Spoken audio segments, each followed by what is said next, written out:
Well, we sell everything basically that's released officially from the Beatles, made in both the UK and abroad. And we try to get the most, comprehensive range of things you can have, stuff you can wear, stuff you can use. The 50th anniversary of Love Me Do, the 5th of October, is obviously a big date in history, 1962 of course. Not just because the record was a good record, but at the time it was probably the only record of its kind where the group actually wrote and performed it. Because in those days, there's a lot of instrumental acts or singers would have songs written for them. The Beatles were the first ones to come along that actually wrote it, recorded it and sang it. And then obviously that changed everything and all the other bands just followed on from there. Love Me Do set the standard.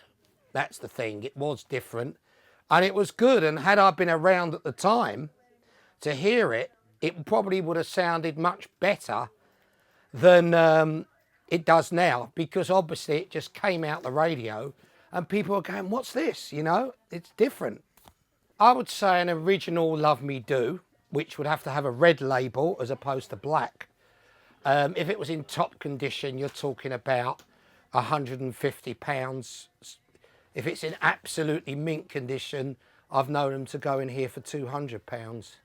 I've got in my hands an actual reissue of Love Me Do, which came out 20 years after the original. Still got the red label, but a picture sleeve, which of course the original didn't, because we didn't have picture sleeves. Very little anyway in the 60s. The original single actually would look pretty much the same. The way to tell them apart is the actual writing there is much smaller. I personally have had people coming in trying to sell me an original, which is this, So that's the way to tell them apart. You've got to be very careful though. A lot of difference in money. The Beatles were the best, the originators, and they changed and progressed through the years. And everyone followed. They didn't follow anybody. Everyone followed the Beatles. Not just music, fashion, politics. They just set the standard for everybody else.